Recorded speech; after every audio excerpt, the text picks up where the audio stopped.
Stephanie, I'm looking for a way to turn my video on. Can you turn me on? Your video is on, Mindy. Very good, thank you. Good morning, everyone, and thank you for joining. During this hour with you, we'll explore evidence-based grant making, the Texas vision. Advance a slide to the agenda, please, Stephanie. Texas vision, the national vision, and the model's tiered evidence framework. We'll end with a Q&A session. Let me make some housekeeping notes before we get started.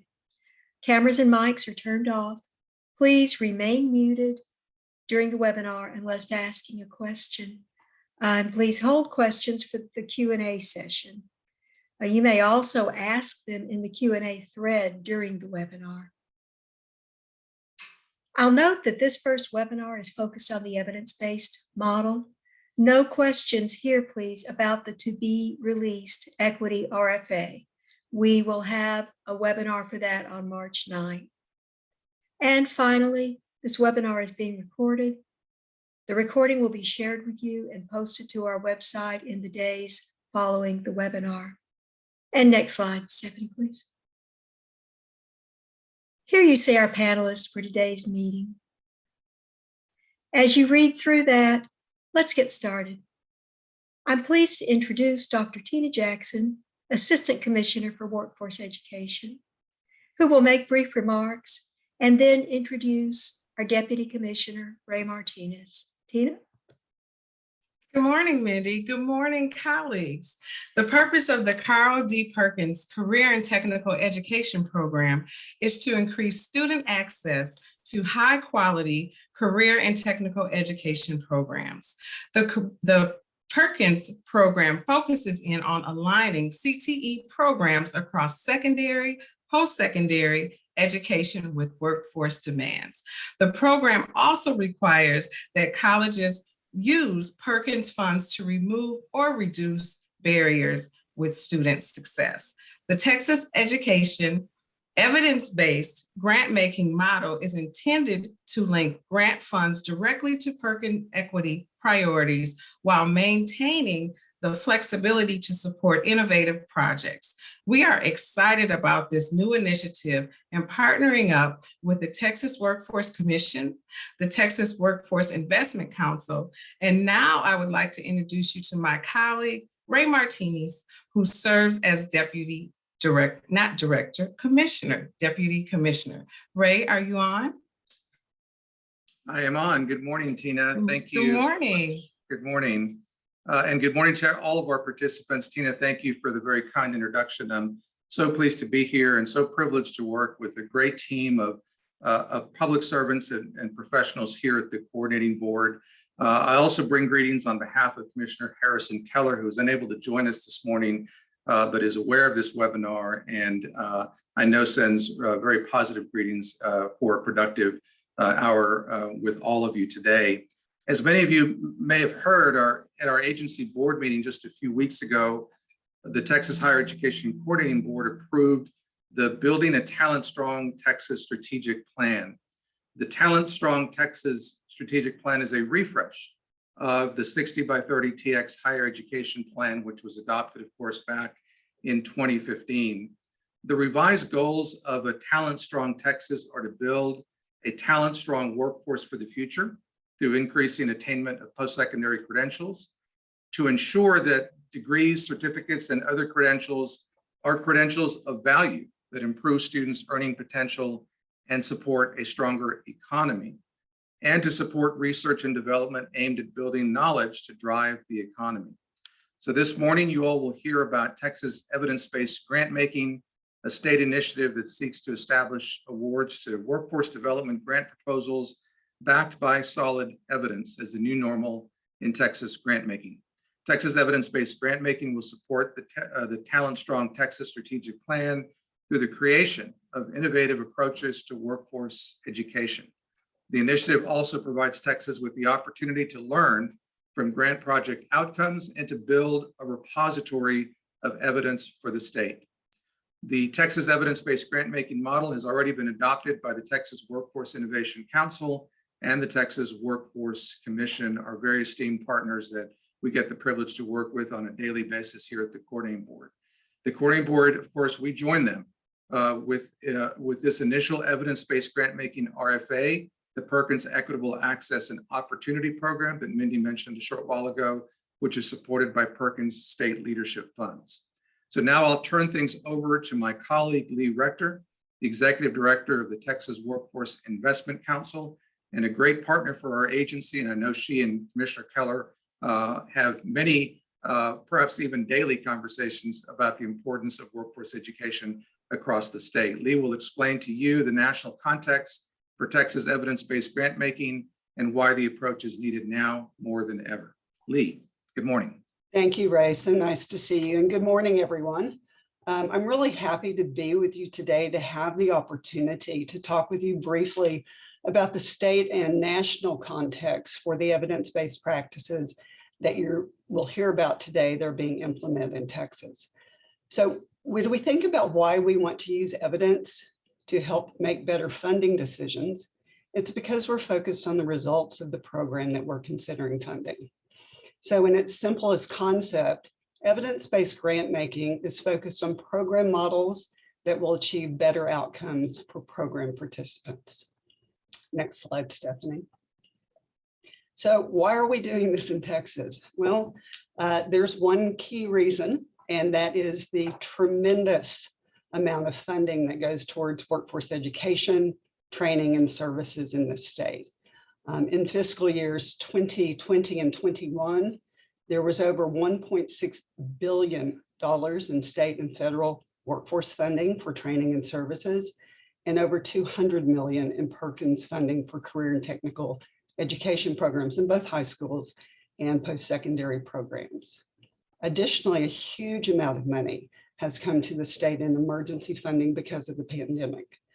And while that means there is a lot of money to be allocated, we know that demand always exceeds the available funding and resources. So Texas embarked on its evidence journey in response to the need to fund discretionary grants that have the greatest opportunity of achieving the stated outcomes. The evidence and data that are provided in an application, and you'll hear about that later, are what gives the funding entity greater confidence that the planned outcomes will be achieved. And specifically, the addition of data sets in contracting and reporting of grant outcomes helps the funder better understand the actual program outcomes that were achieved. Now, I want to emphasize, and this is really important, that the evidence-based framework that you're going to hear about today has not been constructed as a barrier to deter funding for grant programs. Rather, it's a path for all applicants to begin to use evidence and data to better demonstrate that they can, in fact, achieve their proposed outcomes. Next slide. So Texas started its evidence-based journey with an invitation from Results for America about 2.5 years ago to form a Texas fellowship team. And Results for America is an entity that works with federal agencies, city and county agencies, and state agencies. And the goal of their work really in working with these agencies is to improve decision-making regarding the funding of the programs and services to achieve better outcomes. Results for America, or we call it RFA, has over the past number of years convened fellowships to provide a forum and opportunity for teams of participants to learn about, develop, and execute evidence-based frameworks to inform decision-making for all of the reasons I've already mentioned. Next slide. So here on this slide, you can see the information about the RFA work that I referred to, which is focused on state and local fellowships for workforce education and training specifically. In phase 1 of this initiative, the Texas team consisted of myself, a policy advisor from the Office of the Governor, the director of the Workforce Division at the Texas Workforce Commission, the director of grants and contracts from that same agency, and leadership with the Rural Capital Workforce Board. And there were 23 fellows from across 7 states. And the forum was convened for the fellowship as a learning experience for all of us to walk through the learnings and then share in terms of peer networking. The 3 goals of our team in phase 1 included define an evidence-based framework, design and implement outcomes-based contracting and payment model, and then also identify and fund an external evaluator to begin to develop evidence from Texas programs. In phase 2 of our evidence-based work with RFA, which began last summer, the team remained much the same, and the coordinating board joined us with the addition of Linda Natal to our team. And our work in this phase remains focused on the same 3 goals. We're also examining what we learned from our pilot grants and processes in phase 1 and determining how we can improve and extend the evidence-based model to other discretionary programs. Next slide. So what have we accomplished as we walked down this path? We've implemented the evidence-based framework across 2 grant programs, and you can see those here on this slide. The Texas Talent Connection Grant Program, which is the Wagner-Pizer 7B, which is the governor's discretionary grant for employment funding from the Department of Labor, and the Building and Construction Trades Grant Program, which comes from Workforce Innovation and Opportunity Act funds and other federal funds at the Workforce Commission. The framework is also being implemented by the Rural Capital Workforce Board, who was our local partner on this team. To date, approximately $7 million in discretionary grants across these 2 programs have been allocated using the evidence framework as a decision-making tool so that we as funders have confidence that the grantees will achieve the outcomes stated in their application. The Texas Workforce Commission has also implemented outcomes-based contracting, outcomes-based payments, and outcomes-based reporting for the Building and Construction Trades program. Those are not going to be touched on today. They were specific to that one grant program, but they do serve as models for future reference as we move forward with evidence-based grant making in Texas. And the Rural Capital Workforce Board, interestingly enough, is using these outcome-based models of payments, contracting, and reporting for a service procurement pilot. I believe it's for their childcare services. The Ray Marshall Center at the University of Texas, many of you may well be aware of the work that they do in the workforce development area. They've been contracted as the external evaluator for the Building and Construction Trade grants, and they're going to be looking at performance of both individual grants and then across all grants to determine if there's a model or models of training intervention that resulted in positive outcomes for the participant that were statistically significant. And interestingly enough, this afternoon, there is a webinar with the grantees from that grant program, and we're meeting with Ray Marshall to look at data collection for that evaluation, which in large part comes from the performance-based contracting that was done at the front end of that grant. And today we're adding a new discretionary grant program to the Texas evidence-based grant making list, and that's the Perkins Leadership Grant Funding. We're so happy to have the coordinating board join us in phase 2 of this RFA fellowship, and to have the agencies and in particular Commissioner Keller's support for the use of evidence and data for an upcoming competitive Perkins grant solicitation. So we've had really good outcomes so far, and we're hoping to have and see similar outcomes through the Perkins grant. Do know that there is a team behind this consisting of 3 agencies plus a local board, and that we will offer all the assistance that we can in terms of support information, additional webinars, and technical assistance to anyone who is applying for a grant. And then after the application, if awarded, that there will be certainly assistance and technical assistance and support on the backside. So with that, I'd like to hand over to Dr. Stephanie Perkins, who is the Program Director for Workforce Education at the Coordinating Board, for her remarks. And following that, you'll get a really good close look at the evidence framework. Dr. Perkins. Thank you, Lee. Appreciate that. Good morning, everyone. So we want to take a minute just to kind of talk more about how this relates to the leadership grant and what its main focuses are and where we're at. So we have approved the Carl D. Perkins Equitable Access and Opportunity Program, RFA, and this program will focus on the priorities of Perkins 5 as it stands with special populations. It will incorporate the Texas evidence-based grant-making framework to improve the measurement of success of the grant program, and we're going to learn more about those evidence tiers shortly. It's going to incentivize program models with a demonstrated track record of effective outcomes as well, and encourage building the evidence base for those models with little to no evidence. All grants will be evaluated. So where are we at today?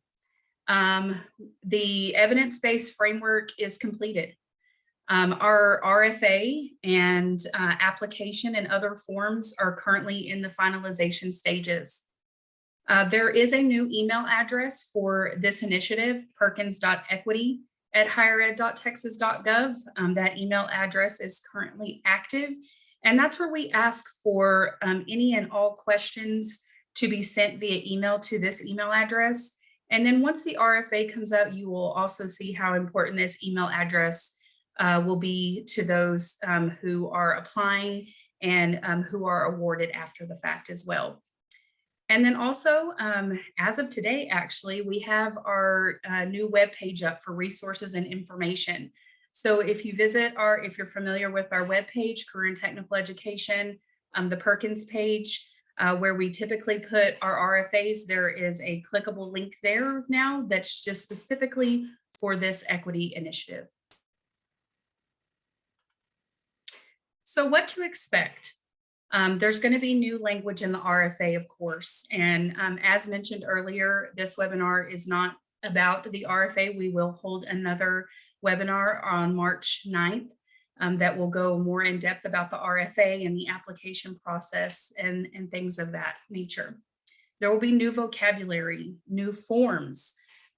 Most of you who are on this may be familiar with the Perkins portal. This initiative, this RFA, this application process, and everything that comes after that will not live in the Perkins portal. So it will be a bit different. There will be a new way to submit the application, and there will be new reporting requirements as well. And we will go into more detail with those after the RFA is released, and we will make sure to get all questions answered so that we don't leave anybody in the dark. And with that being said, I will now turn this over to Ben Holquist, who is with the Texas Workforce Commission. He's going to speak to us about the evidence tiers and what that looks like for this RFA and application process. Good morning. My name is Ben Holquist, and I manage the Strategic Workforce Initiatives Department of the Texas Workforce Commission and helped write the Texas Evidence Framework that we'll be talking about right now. I want to start by just re-emphasizing something that has been mentioned a couple times and will be mentioned again repeatedly. But this is intended to meet programs where they are right now. We've created this framework so that every program, regardless of how much evidence it's been collecting in the past, has a place on here and can kind of see how to move to the next tier. It's meant to be a ladder to help bring all programs forward and to a higher level of evidence going forwards. So we want to just make sure that nobody feels intimidated by this, and everybody can recognize that we are looking for programs at all evidence because we know that this is new and that we don't want to discourage applications from anyone. As you can see, there's the 5 levels listed here. I'm going to talk about them each in a little bit more detail. And I also want to mention that in the application at some point, there is a guide that was created that is part of this evidence framework that will guide you through and say, have you done this, then you are part of this tier. Have you not done this, well, then you're part of this tier. It's a very straightforward guide that worked very well in the pilot program. So we hope that will be very helpful as well. So this will not be the only guide on what can be used for the evidence or what tier you will be at. Before we go on, I just wanted to address a couple of the philosophical points that we used when we were developing this framework. And the first, as I mentioned, was that we wanted to make sure all programs had a place and could kind of see what the next step is. We also wanted this to show the whole vision of the evidence framework. We don't necessarily expect to see a lot of programs operating at the high evidence program tier right now, because we recognize that has not been a standard that's been expected in the past. And while presumably maybe a few programs are operating there, it would not be an expectation that we would see lots of programs operating there necessarily. But we wanted to share that to sort of show the direction that we're going in, because this is intended to be a long-term pivot in how we think about grant making and how we can help programs improve their own quality and how we can identify quality outcomes for our grants. We also wanted to just take a moment to talk about evidence in terms of causal evidence. These 5 tiers are focused on causal evidence, which is not something that we've necessarily talked about historically. And we were trying to distinguish there between sort of performance data, which is one of the tiers, and that we know many programs have been collecting for years. But we know that sometimes, particularly in Texas, the economy can run so successfully that for workforce education, anybody coming out of any program, regardless of the program, may be getting a job and having a great result. And we wanted to look specifically to see, can we pinpoint and say that, yes, this program is the specific cause of the outcome that came to the participant, rather than simply showing that everybody who went into the program came out with a job. So those are sort of the 2 things that we've been thinking about, and I'll talk in more detail about those in a moment, but we'll go on to the next slide now and start talking. The new program tier is pretty self-explanatory, and it's really focused on programs that have no historical presence at all. This is for programs where it's a new concept that you've developed. These programs are really important. We don't ever want to suggest that we're not looking for innovation anymore. We are always looking for innovation, and we want to make sure that applicants understand that the new program tier is here, and it will always be here, because there will always be a need for new ideas in education. For this one, it's assumed that it's a completely new idea. It's not merely that it's new to your program, but it's new and that you can't find out there that anybody else has ever done anything like this before. We'll talk in a moment about using other people's evidence, but this tier is for programs where there's just nothing that's ever been done before, and really all that you have is a logic model and an intention to be of why you think it will work. So that's the baseline level, and really any program can achieve this level of performance. Next slide, please. The experience program tier is one that we expect to see a lot of programs achieve. This is for a program that has been going on and that has not been collecting concrete, definable program performance data. So there isn't just that you can say, well, out of the 100 people that participated last year, 91 completed the course and 79 got a job, or whatever kind of outcomes are appropriate for your program. But that the program has been around for a while and has been gathering feedback on how the success of the program. That might be in the form of participant surveys, it might be in the form of testimonials, it might be in the form of feedback from employers who hired participants from the program. This one is really, there's not a concrete, you must provide this piece of evidence. It's just to say that we're looking for anecdotal support that this program is successful, the participants had a benefit from it. And then it must have been providing services for at least 1 year, which is, makes sense because you do need to be able to show that there has been a time for people to give you feedback on the success of the program. Next slide, please. So performance program tier is another one that we expect to see a lot of programs operating at. This is one where the program's been in existence for at least 2 years and has been collecting concrete evidence of performance so that they can say we enrolled X number of participants, of those, Y number completed the program, Z number gained a certificate or a certification, or whatever the intended educational outcome is. Pardon me. And then perhaps somehow so many people took a job as well that was in the field. We do ask for 2 years of data on that to just show that the program is consistent. And we understand that in unusual circumstances, particularly COVID, can really affect performance data for a given year. So we want to look at least 2 years of data on there. And so, the key things there is that there needs to be some kind of an assessment of participant to demonstrate program effectiveness, whether that's a certification exam or some kind of exit exam for the program to show evidence of change for the participant. So that's the performance program tier. And as I mentioned, the experience and the performance program tiers are ones where we expect to see a lot of programs operating currently. And with that, we'll go on to the moderate evidence tier in the next slide.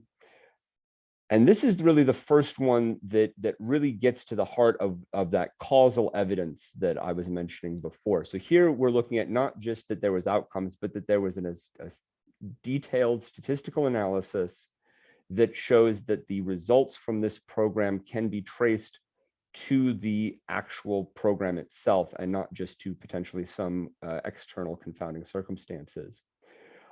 We've created 2 tiers that look at that statistical. One is the moderate and one is the high.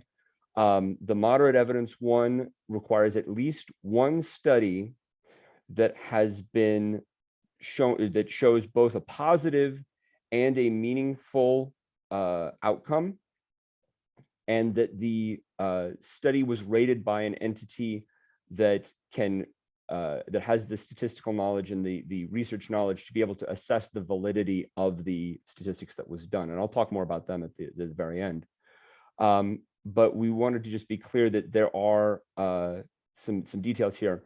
Of particular importance here, I want to mention that we understand that your specific program may not have had a study done, but you may be using a curriculum, a process, a program model that was studied in another setting. And so one of the things we want to mention is that if you can find a study that addresses the program that you're using, but that wasn't done at your location, that would be acceptable for the moderate evidence tier. Particularly, we want to emphasize that it has to be a clearly related program with only limited modifications from whatever the study was on. Examples of modifications are potentially applying it to a different population, potentially applying it in a different industry, things like that, where you're still capturing the core of the program design that was evaluated, but you may be applying it in a slightly different method than has been done historically. And this is a high bar. To be able to find that study in one of the clearinghouses is not something that we can guarantee. And so we just want to be clear that reiterate that we don't expect programs to necessarily be ready to achieve this tier at this time.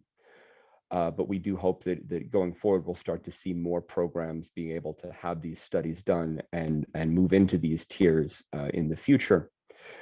Next slide, please. The high evidence program tier is really the sort of the dream. This is what we would really like to see, but we also understand that this is not where really any program is right now. I never want to say never, but we would not be expecting to see any programs in this tier necessarily. This tier requires 2 studies, not just one, that both show a positive and a meaningful outcome of causal evidence for that program.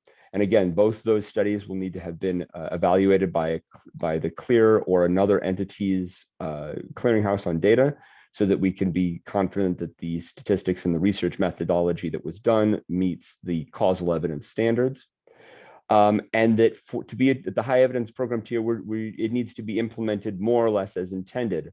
Again, you are using somebody else's program. It may be that you're using, the program was tested in a different state and now you're bringing it to Texas, but we would be looking for, again, very limited modification. We would want to see it in a similar population, in a similar industry, similar things like that, where there's not the kind of changes that maybe would be allowable at the moderate level, but would not be allowable at the high level. So those are the 5 tiers. And again, there's a place for everyone on here, and we do not expect everyone to be at the high evidence tier. So please do not feel intimidated by the challenge, the level of evidence required to achieve this level. We want to put this out here as something that we can all be aspiring to achieve. Next slide, please. I do want to talk briefly about the clearinghouses. The 3 clearinghouses that we are currently using are the Clearinghouse for Labor Evaluation and Research, which is from DOL, the Pathways to Work Evidence Clearinghouse, which is through HHS, and then the Crime Solutions one. These ones were selected because they have similar rating systems with similar standards, so that we can be confident that all 3 would rate the same study in basically the same manner. With these clearinghouses, the links here are live and will take you to a search function that allows you to search by topic, that allows you to search by program titles and things like that, so that you may be able to find programs there. And it may be that you are aware that some programs that you are offering have been studied already. We did encounter, to our pleasant surprise, that in the pilot program, several of the applicants did in fact have existing studies that had gone into the clearinghouse. The standards for the clearinghouses themselves do not look at a positive or a negative outcome. They are very specifically looking at the quality of the evidence. So if you'll recall, the moderate and the high evidence tiers both required both a positive and a statistically rigorous, meaningful outcome. The clearinghouses will tell you whether it has a statistically meaningful outcome, but they will not necessarily tell you whether that was a positive, if the program itself had a positive outcome. That's something that'll have to be pulled from the study itself. And that will need to be reviewed as part of this. So just be aware that just because you find a study that is in here and is at the correct evidence level, you also need to double check and make sure that that study had a positive outcome, because obviously in a study you could go in there and do some great research and discover that the program isn't statistically showing causal effect. So those are the 3 clearinghouses that are currently being used. We are looking at different ways to expand this and to operate in the future, because we understand that getting a study into these clearinghouses is not a simple process. But for right now, to guarantee the rigor of these studies, we are using these clearinghouses as our evidence formation. With that, I will hand this to Mindy, who can take us home, and I'll be available for any questions in a moment.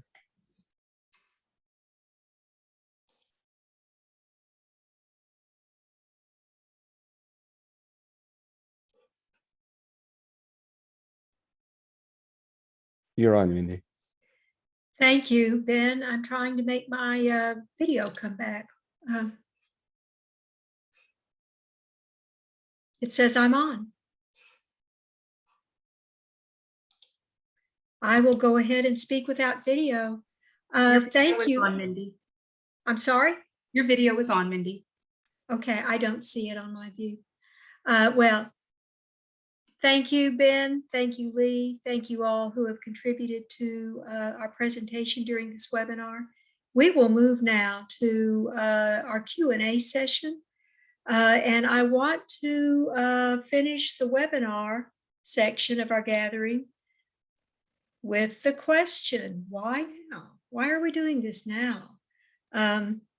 It's been stated during the webinar, and I'll emphasize it here. We are building evidence for the future. Workforce education has come into prominence and national priority, policy priority. It has come into prominence and state policy priority. A good motto for workforce education and for any worthy proceeding is do what works. How do we know what works? We look at the evidence. So this is an opportunity both to begin building evidence for the future about this slice of workforce education, which is access to education and opportunity to have success in workforce education. It is also an opportunity to address the Perkins priority of providing equitable access and opportunity to all students who enter a CTE program. And with that, I will open the floor to Q&A. If you want to unmute your mics and speak, you certainly may do so, and I will moderate our Q&A session. And I want all panelists, please, to feel free to join in responses. Hi, Mindy. I just want to clarify, attendees cannot unmute. So please, I put in the chat, if everyone could please utilize the Q&A feature to ask your questions. And we do already have a question. Ben, this might be directed towards you more so if you want to join us. It's Jennifer asked, I just want to clarify that for moderate and high evidence levels, if you are using another study, the moderate level is more flexible in terms, slight changes to population/industry, whereas with high level and using another program, the study must be more closely replicated. That's exactly correct. The moderate tier is more flexible. We are willing to see more differentiation from the studied program if you're using an external program.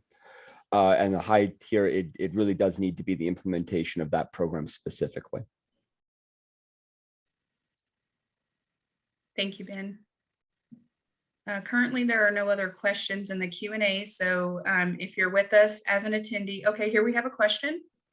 Will the evidence tiers be used as an eligibility point of entry for proposals?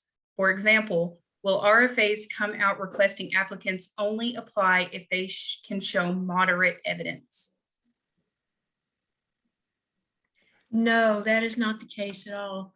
The evidence tiers will provide bonus points to your application. Applications will be scored on a point system. You may, with your application, earn up to 100 points.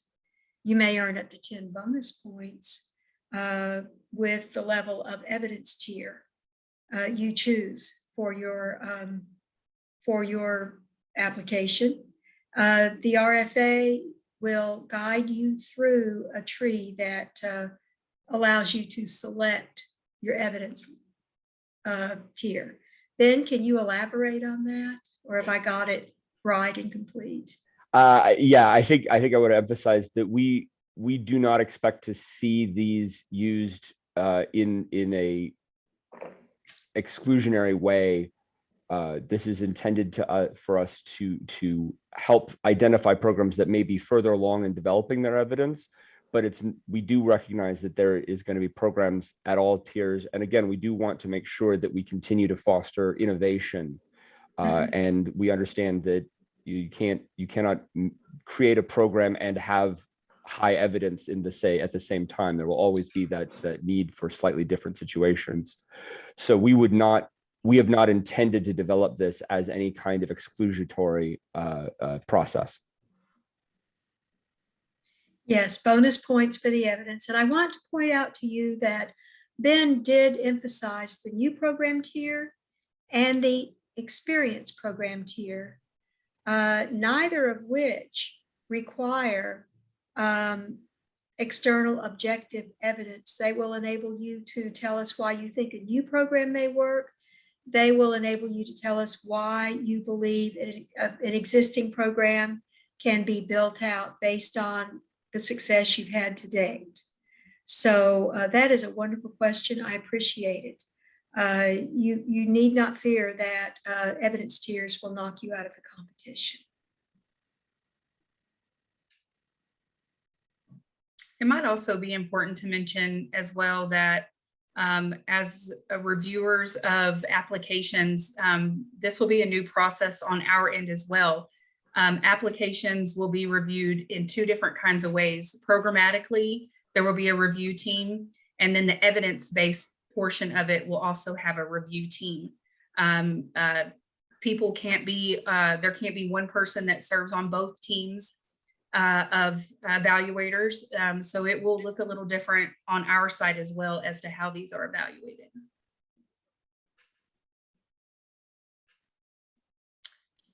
Do you have other questions? There are currently no questions in the Q&A right now, Mindy. Actually, one just came in.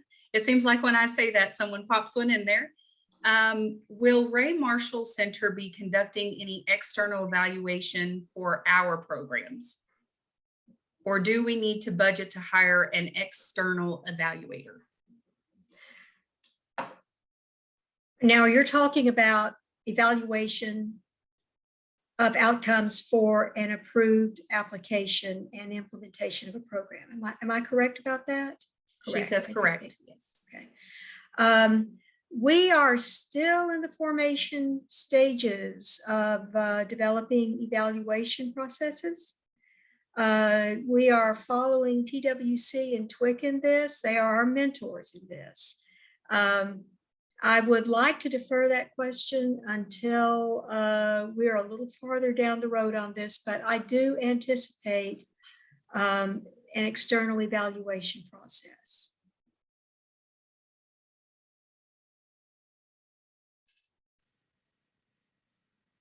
Are there any other questions?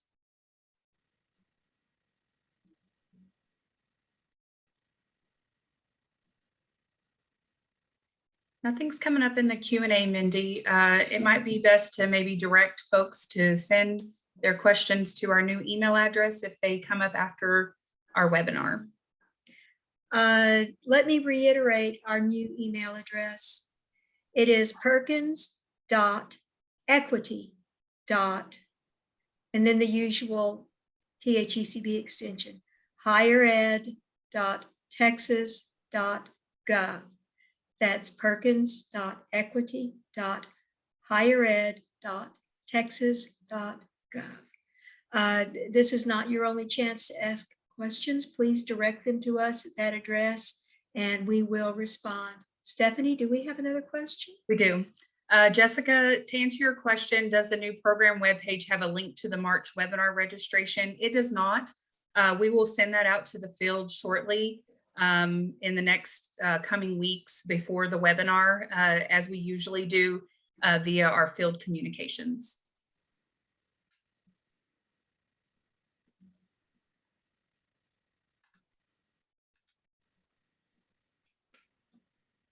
And those are all the questions for now, Mindy. Okay, everyone, we will close this webinar then with our sincere thanks for your attendance, for your interest in this project. We encourage you to bring your best ideas, your most successful local equity programs, researched programs that you discover and would like to try to implement locally. We encourage you to bring the best you have and apply for this application. We want to evaluate your applications, looking at what is possible for the future in advancing equitable access to CTE and equitable opportunity for success in the state of Texas. We also want to begin building an evidence repository of our own about what works.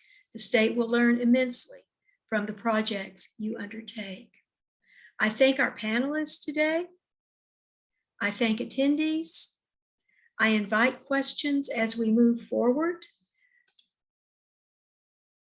And I wish you all a good day and a good week. Thank you again for attending.